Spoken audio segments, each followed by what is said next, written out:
Some animated shows push buttons. Family Guy dismantled the entire control panel and kept the show running anyway. Over more than 2 decades on the air, it has produced episodes that never made it to television, stories that were pulled from streaming within hours of a national tragedy, and plot holes so wide and so old that the writers themselves stopped pretending they had answers. One episode sat in a drawer for 3 years because a network was too afraid to let people see it. Another aired on a Sunday night in March and was gone from every screen by that Wednesday. Another introduced a fact about one of the main characters and then contradicted it in a later season without explanation or apology. Tonight, we are walking through all of it. The episodes that got locked away, the stories behind why, and the questions the show has been quietly refusing to answer for years. Welcome to Red Umbrella. Let us get into it. The episode America Was Never Allowed to See. There is a piece of television sitting somewhere between a DVD pressing plant and a BBC broadcast archive that most American Family Guy fans have never actually watched in its intended form. It was written by a staff writer named Danny Smith. It was directed by Joseph Lee. It was produced and completed as the 21st and final episode of the show's 8th season, right around 2009, ready to go out as the season finale. The animation was done. The voice performances were recorded. The music was in place. Everything that normally happens before a Family Guy episode reaches a television screen had already happened. And then Fox made a decision, and that episode went nowhere. The episode is called Partial Terms of Endearment. The title alone gives you a sense of the tone the writers were going for. It is a play on Terms of Endearment, the 1983 film about a mother and daughter navigating illness and grief. The Family Guy version of that title, with the word partial dropped in front, signals that whoever wrote this was going to approach something serious and do it sideways, with jokes and cutaway gags and all the tools the show normally uses. And that is more or less what happened. The episode is a Family Guy episode in the way any other episode from that era is a Family Guy episode. It has the rhythm, the humor, the cutaways. What makes it different is what it is about. The story begins at a college reunion. Lois Griffin, the show's matriarch, runs into an old friend named Naomi Robinson. The two women had been close at Salve Regina College, and when they reconnect at this reunion, Naomi explains that she and her husband Dale have been unable to conceive a child. They have tried, nothing has worked. And so, Naomi asks Lois something that very few people are ever asked, whether she would be willing to carry their baby for them, whether she would be a surrogate mother. Peter, as he usually is in any Family Guy story involving Lois making a decision he does not understand, is immediately resistant. His resistance in the early part of the episode is played for comedy, which is typical for the show. Peter Griffin's inability to engage seriously with anything is one of the show's longest-running jokes, and the writers lean into that here. He misunderstands what a surrogate is. He makes assumptions. He causes problems in ways that are meant to get laughs. But Lois, after thinking it through, agrees to Naomi's request. She undergoes the medical procedure. The pregnancy begins. So far, this is a slightly unusual but recognizable Family Guy episode. The surrogate pregnancy premise has a lot of comic potential, and the show minds it. Then comes the turn. Naomi and Dale, the couple whose baby Lois is carrying, are killed in a car accident. They are gone. The baby's intended parents no longer exist. And Lois is left holding a pregnancy that belongs, in some profound and complicated way, to people who are no longer alive. What does she do now? That question is the entire second half of the episode, and it is not a question the show treats lightly, which surprised a lot of the people who eventually got to see the episode. Lois genuinely wrestles with it. Peter, after initially trying to injure Lois in order to cause a miscarriage, which is played for pitch-black comedy in a way only Family Guy would attempt, eventually gets pulled into the orbit of anti-abortion protesters and becomes a loud, passionate voice against abortion. His conversion is handled exactly the way the show handles any Peter Griffin ideological position, which is to say it is clearly not meant to be taken seriously, and the absurdity of his arguments is part of what makes the episode function as satire. The show is not endorsing Peter's position. The show is barely even presenting Peter's position as coherent. Lois, meanwhile, is doing something the show rarely gave her space to do. She is thinking. She is weighing something genuinely difficult without a clear answer waiting for her at the end. The episode moves her through this process slowly enough that it does not feel like a punchline is coming. And at the end, Lois chooses to have the abortion. Peter turns to the camera and confirms what happened in a deadpan final line that the show uses as its closing moment. That ending is part of why Fox refused to air it. Not just the subject matter broadly, but the specificity of the conclusion. The show did not hedge. It did not leave the decision ambiguous. Lois made a choice, and the episode presented that choice without walking it back in the final moments. In the American television landscape of 2010, that was enough to make a network nervous about the advertiser relationships that keep a show on the air. Fox president Kevin Riley was direct about the reasoning when he explained the decision. He described abortion as the single most sensitive issue available, and framed the decision not to air the episode primarily as a financial calculation, rather than a moral one. He acknowledged, notably, that he thought the subject matter had been handled well. He was not saying the episode was badly made or irresponsible. He was saying the environment around the issue was too charged to make the risk worthwhile. That is a significant thing to admit about an episode you are refusing to put on television. The network's own president was essentially saying, "This is good work, and we still will not show it." Seth MacFarlane, who created and voices several of the main characters, was openly unhappy about the decision. He has spoken about it in interviews and made it clear he disagreed with Fox's call. He believed the episode handled the topic with enough care and humor to belong on the air. The writer's room on Family Guy has, over the years, tackled subjects that some would call off-limits. And the general creative philosophy has always been that comedy can go into difficult territory if it is doing something with the difficulty, rather than just poking at it for shock value. MacFarlane felt this episode met that standard. Fox did not agree. Or rather, Fox did not feel it needed to test whether American audiences would agree. What happened to the episode after that decision is interesting on its own terms. The United Kingdom received it first. BBC Three aired it on June 20th, 2010, in an edited version, trimmed somewhat for time and content. Audiences in the UK and later in Australia got to watch an episode of American television that American television would not show them. That is a genuinely unusual situation for a mainstream animated series. The episode was not underground or hard to find in the way some lost media is. It was broadcast internationally. It was released on a standalone DVD in the United States in September of 2010, but it never touched an American television network, and it still has not. The episode does not appear on Hulu, which has been the American streaming home for Family Guy for years. It is not on Disney+.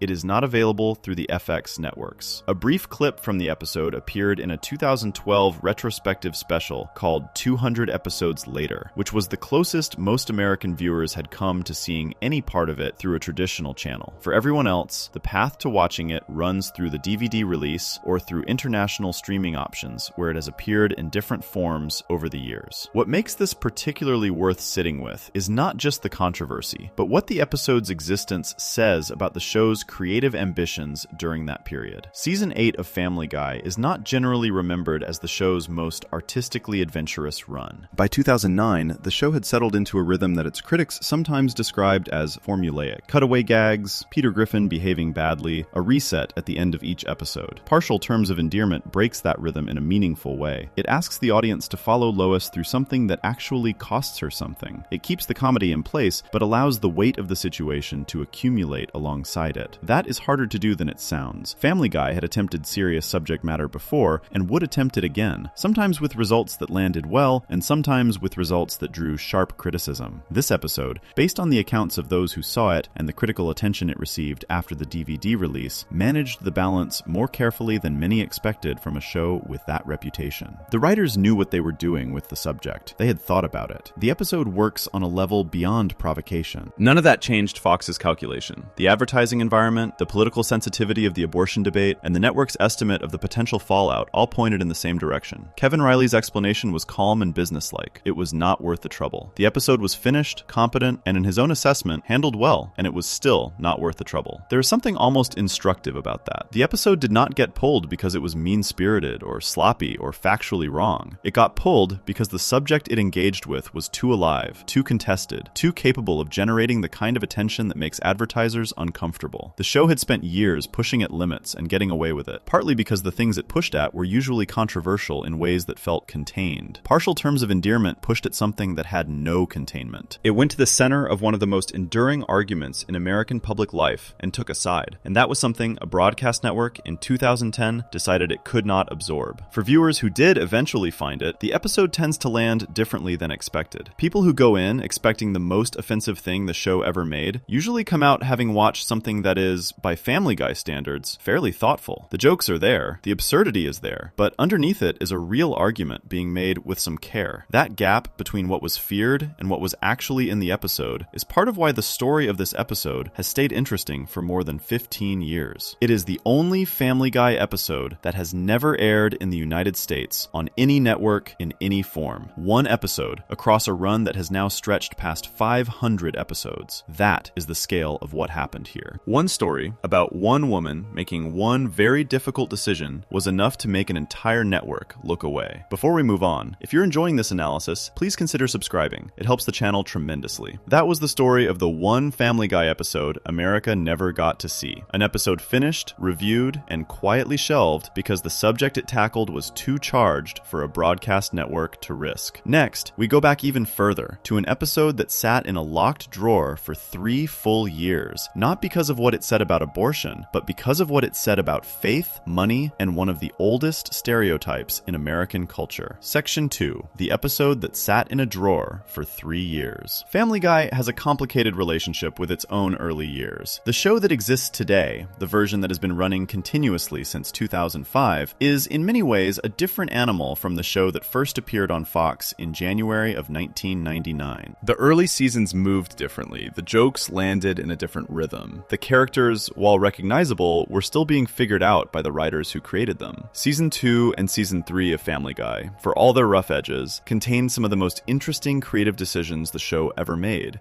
including a decision to build an entire episode around a premise that made the network so uncomfortable that they quietly put the finished product in a drawer and left it there for 3 years. The episode is called When You Wish Upon a Weinstein. That title tells you quite a bit before you watch a single second of it. It is a play on When You Wish Upon a Star, the gentle, hopeful song from the 1940 Disney film Pinocchio, a song so closely associated with warmth and innocence that it became the musical signature for the Disney brand itself. Taking that melody and that title and attaching the surname Weinstein to it is, in the vocabulary of the show, an immediate signal that the episode is going somewhere uncomfortable, and doing so with full awareness of what it is touching. The writers knew exactly what they were doing when they named it that. The question was whether the network was willing to let them do it. The story of how this episode came to be is worth understanding in some detail, because the path from idea to finished product was not straightforward. The episode was written by a writer named Ricky Blitt and directed by Dan Povenmire. Its origins trace back to the second season of the show, around 1999, which means this episode was conceived, rewritten, produced, completed, shelved, and eventually released across a span of time longer than some television series last in total. The earliest version of the script went through a table reading in March of 1999 and reportedly went so differently from the finished episode